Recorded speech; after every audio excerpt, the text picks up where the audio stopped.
ওই যে রদ দেখা কলা বেচা, মাননীয় প্রধানমন্ত্রী অনেকগুলি কর্মসূচিকে সামনে নিয়ে তিনি চট্টগ্রাম, বাঁশখালী, কক্সবাজার গেছেন এবং অনেক সারাদিন দেখলাম আমরা দেখলাম মিডিয়াতে প্রচুর কর্মসূচি। তো আসার সময় হুজুরদের দোয়া, এটা স্বাভাবিক বাংলাদেশের রাজনৈতিক সংস্কৃতি আর কি। হুজুরদের দোয়া আনতে গেছেন উনি বলছেন উনি নির্বাচনের আগে আসার যাওয়ার কথা।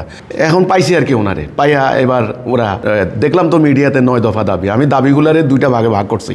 আমি দেখলাম মোটামুটি পড়ে দেখলাম পুরোটা দাবির প্রথম অংশটাই আপনি এদের স্বার্থ, এদেরকে মাস্টার দিতে হবে, এদেরকে দিতে হবে, ও দিতে হবে, সরকারের সুযোগ দিতে হবে সরকার পরিচালনার ক্ষেত্রে। মানে কত আবদারের কোনো শেষ নাই। আচ্ছা যে গেল, এটা ওদের স্বার্থ পুরাটা।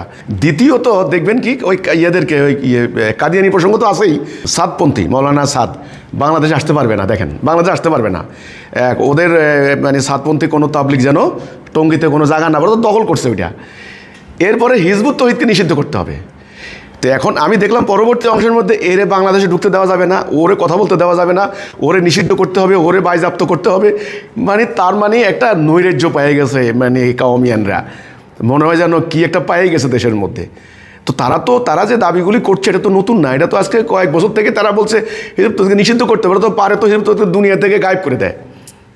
মিথ্যা হ্যান্ডবিল রচনা করলো, মানুষদেরকে নিয়ে মিটিং করলো, হুমকি দিল, আপনারা তো জানেন, অশ্লীল অশ্রাব্য ভাষায় গালাগালি করলো, আমার নাম ধরে যা করছে সারাদিন। সেদিন 1 তারিখে নোয়াখালীতে যেটা নজিরবিহীন, মানুষ সিসি করছে সারা দেশের মানুষ।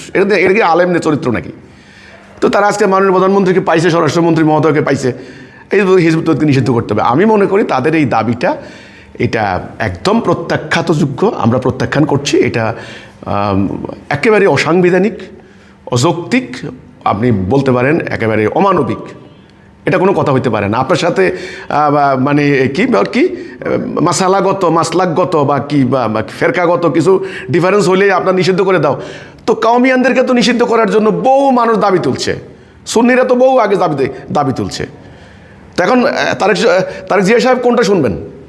তো এগুলো তো সরকারের কাজ না। ওকে, এখন নিষিদ্ধ কারে করে? সাধারণত আমরা কিন্তু এর আগেও বলেছি যে দেশে যারা অমানবিক কাজ করে, অরাজকতা সৃষ্টি করে, ত্রাস সঞ্চার করে, ওকে, মব সৃষ্টি করে, সেগুলি আপনার হেফাজতের নেতাদের নামে আছে।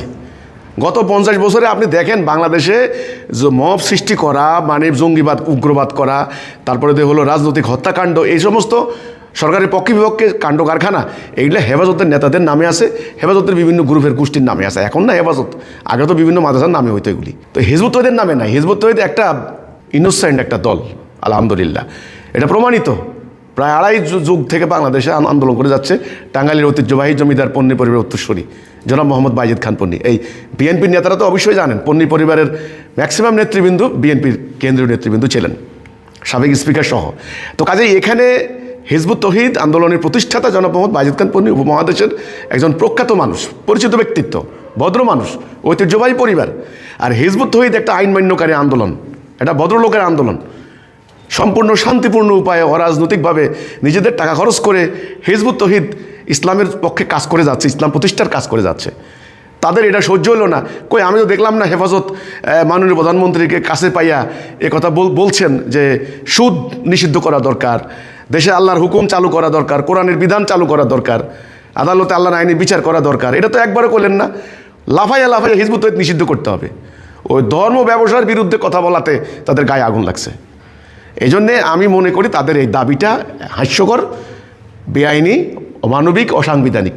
সংবিধানের 38, 39 অনুচ্ছেদ যদি ওরা পড়ে, ওরা তো সংবিধান পড়ে না। মুশকিলটা হচ্ছে এখানে, সংবিধান পড়লে আপনি বুঝতেন যে সংবিধানে পরিষ্কারভাবে প্রত্যেকটা মানুষের মানবাধিকার, বাক স্বাধীনতা, কথা বলার অধিকার, সংগঠন করার অধিকার, আইনের বিধানাবলী সাপেক্ষে কথা পরিষ্কার আছে। আমরা কি আইন ভাঙছি? আইন ভাঙছে ওরা।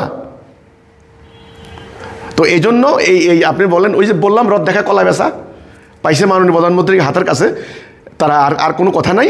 আপনি দেখেন না, মৌলানা সাহেব বাংলাদেশে ঢুকতে পারবে না। হ্যাঁ, তবলিগ তখন মানে তবলিগের মাঠে তারা যেন ঢুকতে না পারে, আমাদেরকে নিষিদ্ধ করে দিতে হবে, অমুকের ব্যান্ড করে দিতে হবে। তো ফেসিবাদী আন্দোলন, জনগণ তো ফেসিবাদ, রাজনীতির নামে ফেসিবাদ দেখছে, ধর্মের নামে এরকম ফেসিবাদ তো নতুন করে দেখা শুরু হয়েছে। আরে বাপরে বাপরে বাপ, এরা যে কয়দিন পরে কি করবে দেশে। তা আমি মনে করি যারা মিডিয়াতে আসেন, আপনাদের সজাগ হওয়া দরকার, সচেতন হওয়া দরকার। সরকারকে যেন অন্তত গিলতে না পারে। আমি মাননীয় প্রধানমন্ত্রী সহ সরকারকে বলবো, এই কওমিদের অতীত আমল কিন্তু ভালো না। এরা যারে একবার পাইছে তার কিন্তু জীবন মানে দফা রফা করে ছাড়ছে। এরা স্বার্থ ছাড়া, এদের নিজেদের স্বার্থ ছাড়া কোনো কিছু এরা বোঝে না। আপনি দেখেন বর্তমানে বাংলাদেশ নানান সংকটে জর্জরিত। এখানে মানুষের দৈনন্দিন সংকটে, বিদ্যুৎ সংকট, গ্যাস সংকট, প্রতিনিয়ত মানে সমস্যা হচ্ছে, আইন শৃঙ্খলার অবনতি, এগুলো নিয়ে কথা বলেন না, কোনো কথা নাই। জাতীয় সংকট নিয়ে কোনো কথা নাই। ইসলামকে রাষ্ট্রীয় জীবনে কেমনে কায়েম করবেন, কোনো কথা নাই। আঞ্চলিক আন্তর্জাতিক সংকট মোকাবেলা, কোনো কথা নাই। আছে হিজবুত তৌহিদ, হিজবুত তৌহিদকে নিষিদ্ধ করতে হবে। তো কাজেই এই ধরনের দাবি আমি এটা প্রত্যাখ্যান করছি, আমরা এটা প্রতিবাদ জানাচ্ছি। আমরা যথাযথভাবে সরকারের কাছেও আমাদেরও দাবি দেওয়া আছে, সরকার আমাদের কথাও শুনবেন। আমরা আশা করব সরকার নিরপেক্ষ দৃষ্টিতে যাচাই বাছাই করবেন।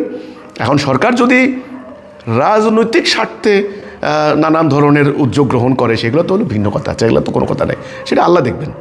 কিন্তু আমি মনে করি হেফাজতে ইসলামের নেতারা আজকে যে কাজটা করেছেন এটা ঠিক করেন না। তাদের 9 দফা দাবির মধ্যে তারা এমন এমন অযৌক্তিক, অনর্থক, অহেতুক, অসাংবিধানিক, অনৈতিক দাবি তারা করেছেন যে এইটা কোনো সভ্য শালীন সমাজে কল্পনা করা যায় না, এটা তারা করেছেন। তো কাজেই আমরা হিজবুত তৌহিদ আন্দোলন এই ব্যাপারে একদম কড়া প্রতিবাদ জানাচ্ছি।